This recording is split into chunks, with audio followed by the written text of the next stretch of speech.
Hoje é dia de estreia aqui na TV Unifra, no canal 15 da NET. Começa hoje o programa Construindo Saberes. Toda semana a gente vai trazer algum assunto importante para a comunidade com especialistas do tema, na área que nós vamos debater. E nesse nosso primeiro programa nós vamos falar sobre pesquisa acadêmica, como ela é desenvolvida aqui na Unifra, quais são os incentivos e também os caminhos a serem percorridos. E para falarmos sobre pesquisa, nós trouxemos duas especialistas na área. A nossa professora, que é pró-reitora de pós-graduação, pesquisa e extensão, sempre me atrapalha na ordem, mas hoje saiu certinho, né? A professora Solange Fagan, e também a professora Elsbeth, que coordena o mestrado de Ensino em Humanidade e Linguagens. Correto, professora? Correto. E hoje, então, para a gente começar falando um pouquinho sobre esse assunto do universo da pesquisa, porque a gente acompanha o dia a dia dos alunos, que geralmente entram na graduação com afinidade na área escolhida, pensando em exercer aquela profissão. E isso acaba indo muito para o mercado prático, para o mundo prático. E aí fica a pergunta, o desafio, esse mundo da pesquisa, o porquê entrar nesse mundo da pesquisa, professora Solange? Bom, uma honra estar participando da primeira edição desse programa e eu acho que a pesquisa é um tema bastante importante quando se fala em construção de saberes, em trazer novos saberes, porque o objetivo principal da pesquisa é justamente esse. O que se mais faz enquanto pesquisador é fazer com que o conhecimento avance. E esse é o perfil, é o estímulo que se quer de um bom pesquisador. Então, a construção, a elaboração de novos saberes, o desafio de fazer com que o conhecimento avance e, com isso, novas perspectivas se abram em todas as áreas do conhecimento, é o que move o pesquisador, é que move o cientista, que a gente assim também denomina.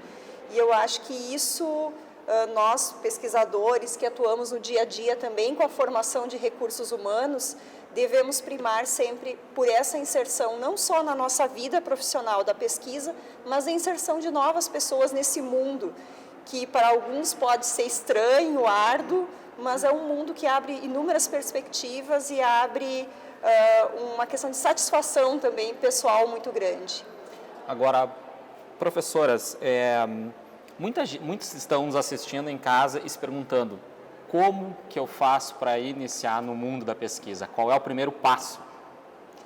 Bom, o primeiro passo é estar aberto a aprender cada vez mais. Então, a gente sabe que para ser um bom pesquisador, ele tem algumas características. A criatividade, a curiosidade, a busca por respostas a cada questão.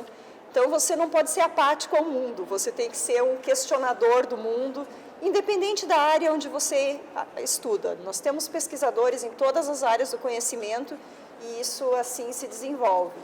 E percebendo que a gente tem essas características, hoje em dia existem programas desde o ensino médio que estimulam, né, o que se chama de iniciação científica júnior, até o ensino superior, com as bolsas de iniciação científica, e também depois um mestrado e um doutorado. Esses são os programas, essa é a sequência que se busca de um pesquisador e é a sequência que nós que estamos aqui seguimos também na nossa carreira. Professora Elsbeth, o que tu sente de maior desafio para o aluno que inicia a primeira pesquisa? Eu complemento essas palavras reforçando, né, a questão assim, no aluno é a questão da criatividade, né? O bom pesquisador, ele não nasce pronto, mas ele já nasce com aquela questão assim, aquela questão de buscar, né? Porque a pesquisa ela não vai estar pronta, ela precisa ser buscada, ela precisa ser alcançada, ela precisa ter uma caminhada, né? E quem vai ser o pesquisador? Aquele que é curioso, né? Aquele que se desafia, né?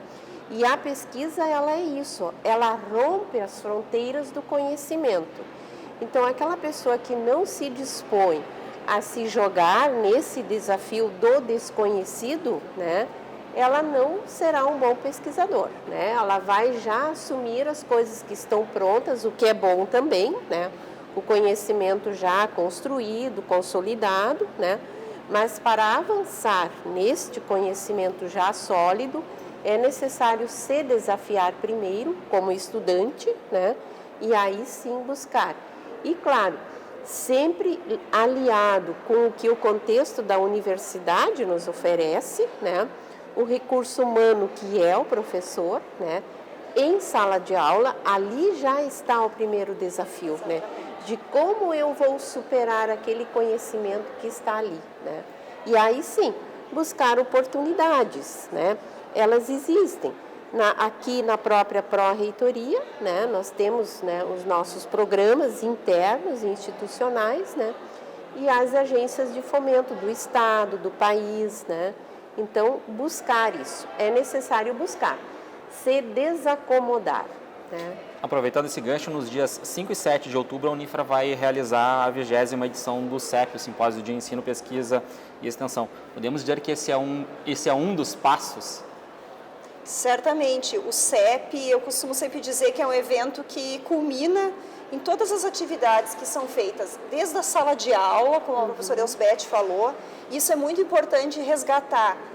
A universidade, o ambiente universitário, ele só existe pelo conhecimento e pela pesquisa.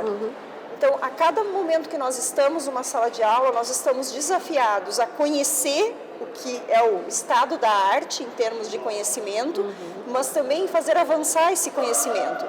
Todo bom pesquisador, ele não é só aquele pesquisador que está lá no laboratório, isolado com o seu grupo. Ele está instigando desde a sala de aula.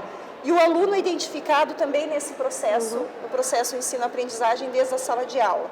O CEP, ele resgata desde as atividades de sala de aula, que é um percentual muito grande de trabalhos que nós temos hoje no CEP, vem de resultado de pesquisas e projetos de sala de aula, vem dos resultados das pesquisas dos professores, dos estudantes, lá nos seus trabalhos mais específicos, e também de atividades extensionistas.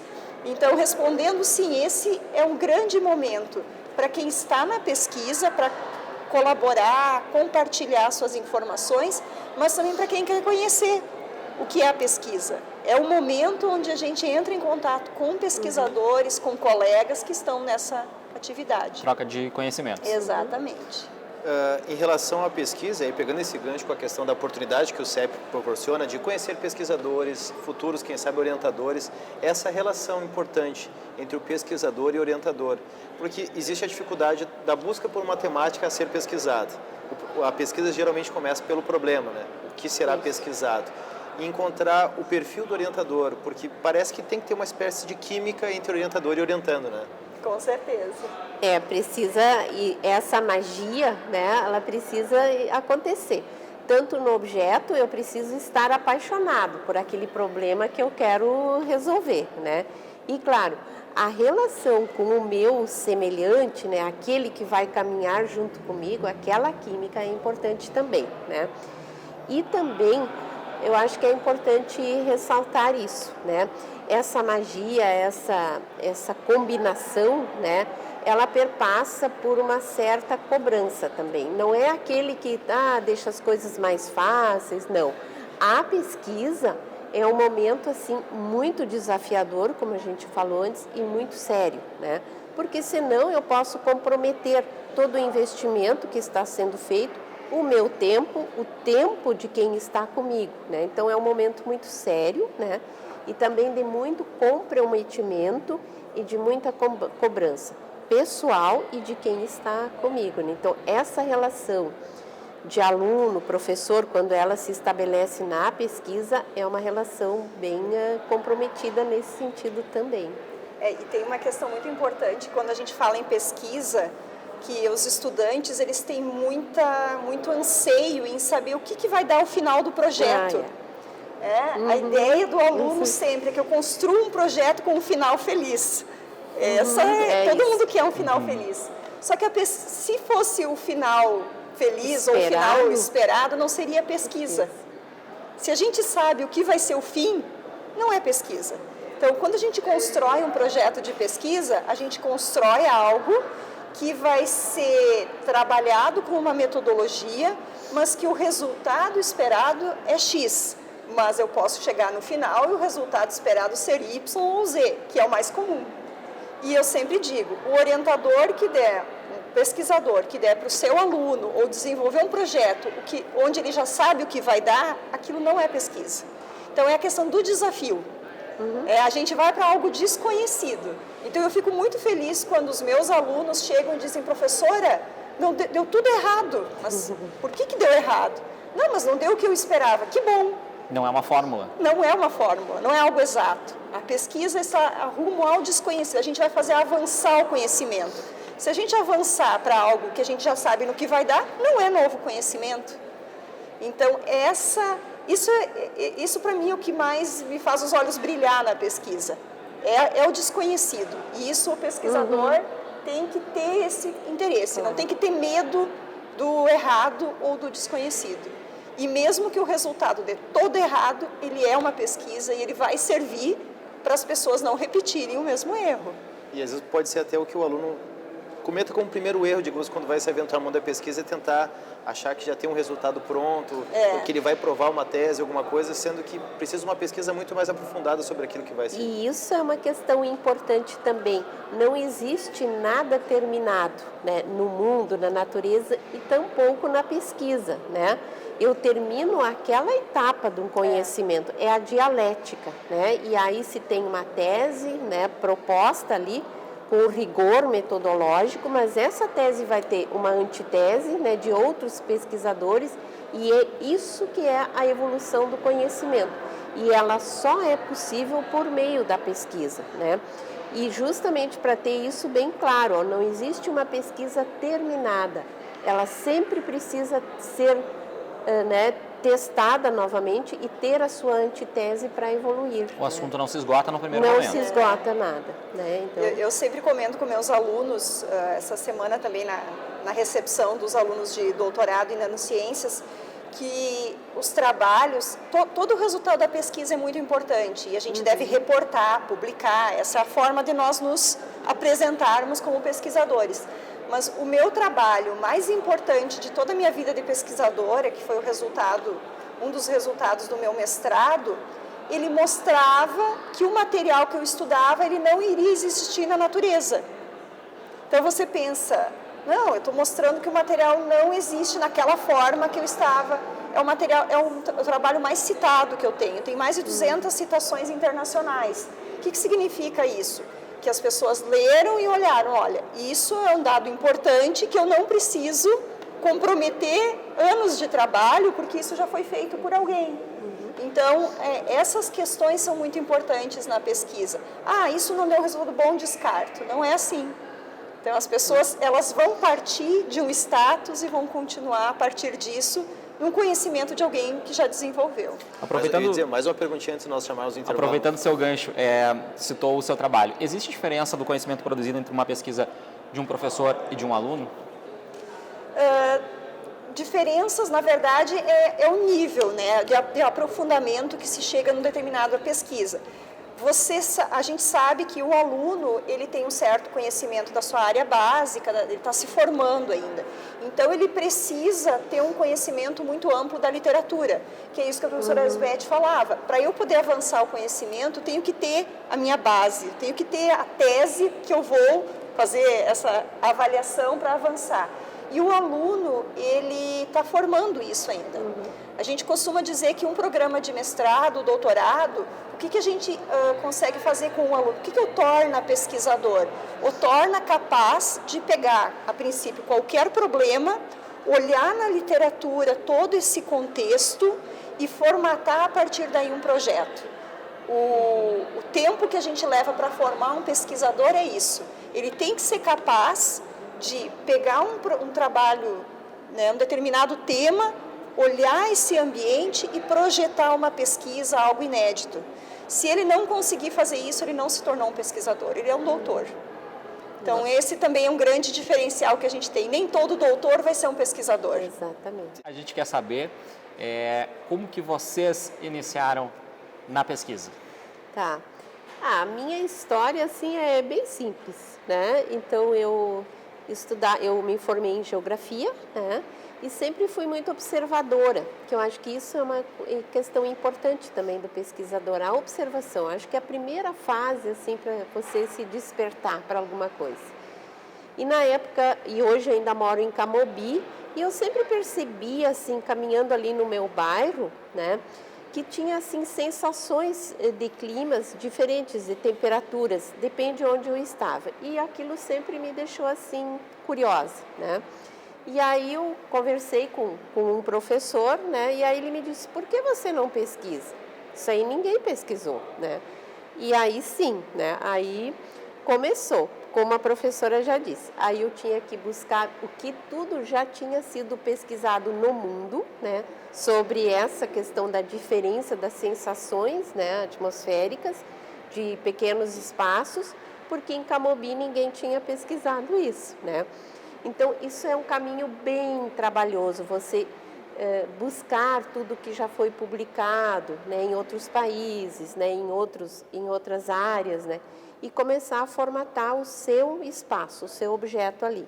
Então, eu considero que isso foi assim um momento bem importante e, claro, difícil, porque chega momentos assim que você se desanima, que você diz, por que eu estou fazendo isso? E aí que é importante de novo o professor ali. Não, mas está ficando, né? E aí, claro, quando vem a publicação e você vai publicar ou vai expor num pôster, né? Porque foi uma iniciação mesmo, né? Aí os outros se interessam e se enxergam ali também. Mas eu também posso fazer algo parecido lá na minha cidade. Então começou assim, né? E depois, lá na tese, eu busquei de novo, porque aí eu busquei os fatores do clima, temperatura e umidade na decomposição da rocha. Então, isso foi, assim, o problema da tese, né? De como isso acontece e por que isso se diferencia. Então, mas eu, assim, o momento mais feliz foi aquele lá na graduação, quando eu estava começando lá. E consegui, então, o aconchego também do professor, né, que se tornou orientador, né? Foi isso. E você, professora Solange? Bom, eu considero que o momento que eu decidi ser pesquisadora foi ainda no ensino médio. Eu sempre tive muita habilidade em matemática, física e isso despertava também bastante a curiosidade. Morava numa pequena fazenda, então eu sempre tive muito contato com a natureza. Mas quando eu conheci a área de física, né, eu sou doutora e graduada mestre e doutora em física, quando eu conheci essa área de física no ensino médio, ela me estimulou por tentar reconhecer os traços da natureza, entender a natureza. E eu lembro que nessa época, e com o estímulo dos professores, principalmente do professor de matemática, ele começou a ver em mim uma potencial para ser um profissional de física, um pesquisador. Então, quando eu entrei na faculdade, que eu decidi fazer bacharelado em física, eu já sabia o que eu queria. Eu sabia que eu queria fazer a graduação, mestrado e doutorado e ser uma pesquisadora em física. Então, isso sempre foi muito bem claro na minha carreira. A gente tem os momentos que a gente pensa, o que eu estou fazendo aqui? E o meu primeiro momento, o que eu estou fazendo aqui foi o primeiro semestre de física, né? Que é onde a gente aprende o que é estudar. E eu digo isso para todos os alunos, que independente do curso, é o semestre derradeiro na nossa vida. Mas depois disso, eu tive cada vez mais certeza que era o que eu queria. No segundo semestre, eu já comecei a fazer iniciação científica com um professor que foi meu orientador de iniciação científica. E com ele eu já tive essa proximidade e consegui ter essa empatia de desenvolver um trabalho de pesquisa, que foi meu orientador de mestrado também e meu orientador de doutorado. Então, eu consegui construir uma carreira dentro desses requisitos todos. E o que eu destaco mais, que eu acho que foi muito importante na minha formação como pesquisadora, foi a área que eu decidi trabalhar. O meu doutorado, o meu mestrado, quando eu comecei a trabalhar com nanociências, ninguém falava disso no Brasil. Então, eu fui uma das primeiras pesquisadoras do Brasil a trabalhar com nanomateriais de carbono e de silício, que é um material que hoje tem congressos no mundo todo específicos só sobre ele. E eu lembro que o primeiro congresso que eu fui, eu era a única pesquisadora, a única aluna no Brasil que tinha um trabalho sobre aquilo.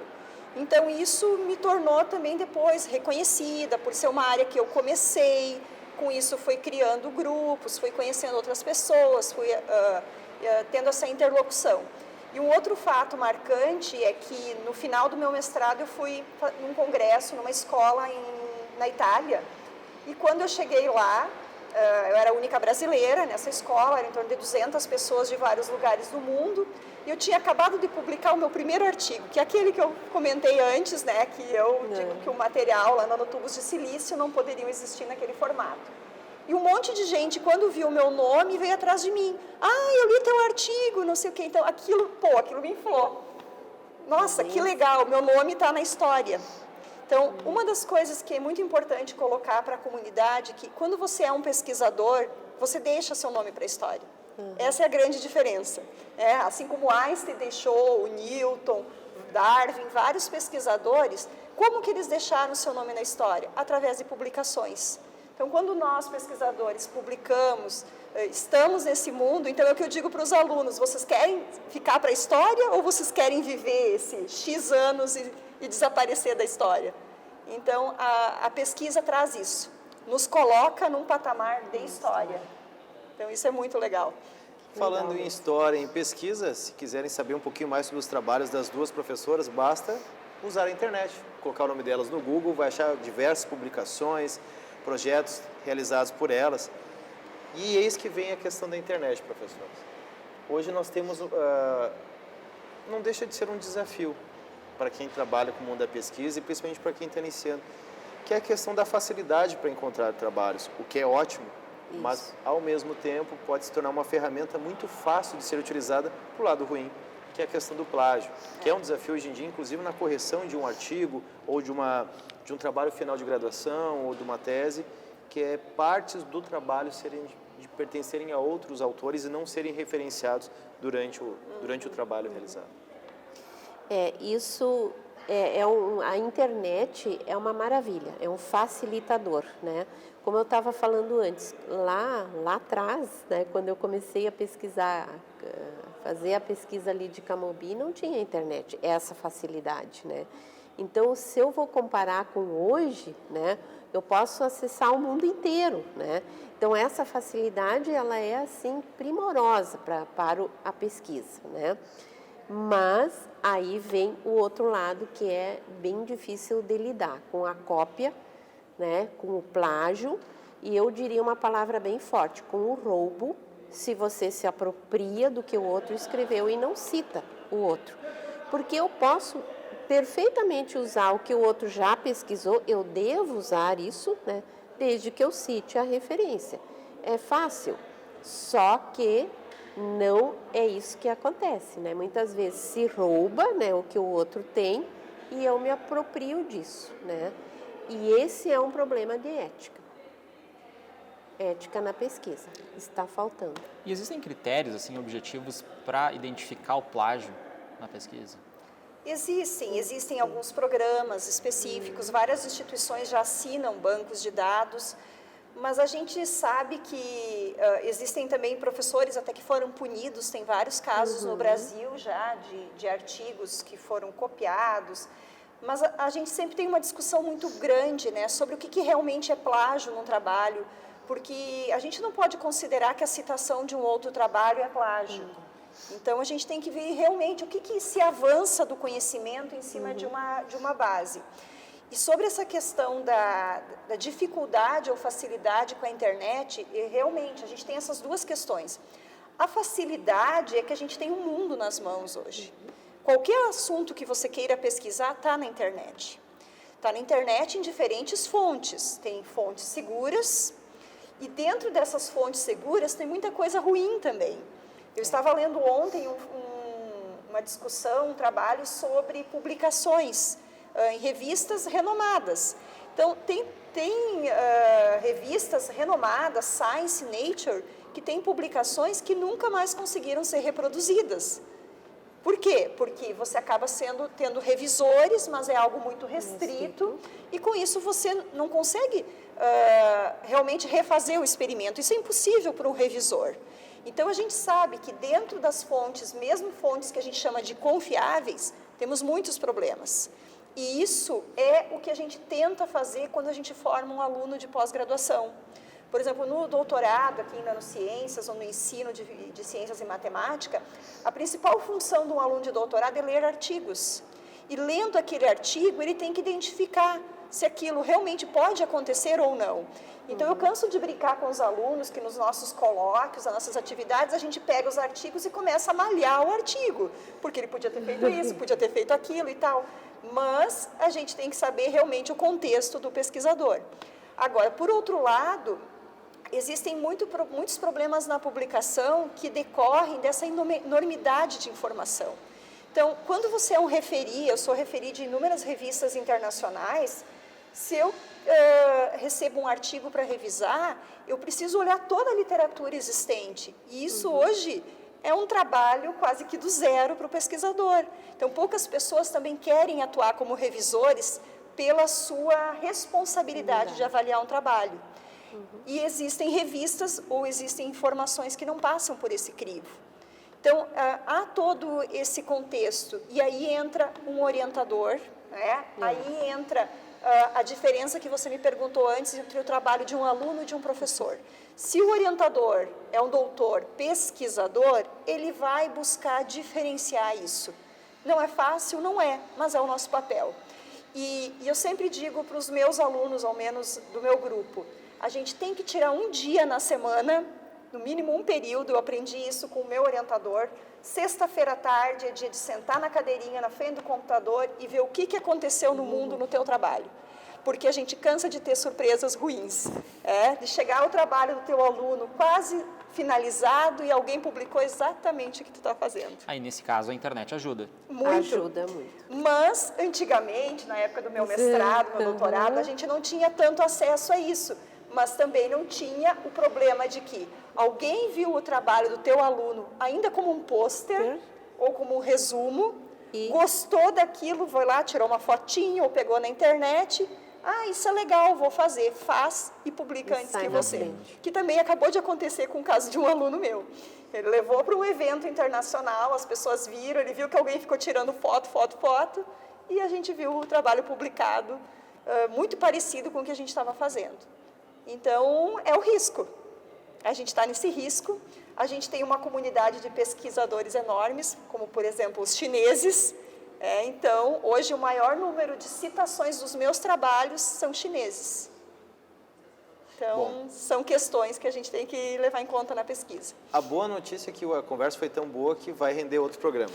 O assunto não termina aqui. Isso é certo. Como numa pesquisa. E essa é a ideia do Como a pesquisa né? Por si só. Essa é a ideia do programa Construindo Saberes. Rapidamente, só para encerrar, professor, o convite, então, para a participação no CEP, que é o nosso simpósio, que a gente acaba abreviando chamando de CEP, para que as pessoas possam conhecer um pouquinho mais da pesquisa, também da professora Elsbeth, desse novo mestrado que começa agora em 2016, que é justamente Ensino e Educação de Linguagens. Eu sempre esqueço uma palavra antes, professora. Ensino de Humanidades e Linguagens. Perfeito. Por favor. Bom, o CEP é um dos nossos eventos, eu gostaria de convidar a todos, tanto os professores como os estudantes, a comunidade externa também, porque é uma maneira de conhecer o que se faz na instituição. E também dizer aos estudantes que têm interesse em desenvolver projetos de iniciação científica que procurem seus professores, aqueles que eles têm empatia, os que estão mais próximos. Esse é um momento que só se faz quando se está na universidade. Já é o primeiro passo. E é o primeiro grande passo para quem é desafiado ou quer se desafiar na pesquisa. Professora Elsbeth?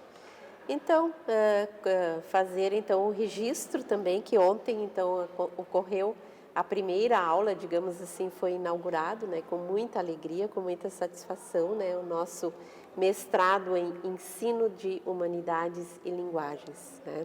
Então, os alunos chegaram muito felizes, né, e também já foram desafiados, como nós conversamos aqui. É um momento feliz da vida da gente, né, mas é um momento que a gente se desacomoda para o novo, né. Então, que o nosso mestrado tenha muito sucesso, né? Que ele também é um mestrado inovador, né? Dentro da proposta dele, né? De ensino de humanidades, né? Você nem está acostumado, né? Com isso, né? Porque é inovador. Ele é inovador no Brasil, é o primeiro no Brasil com essa proposta, né?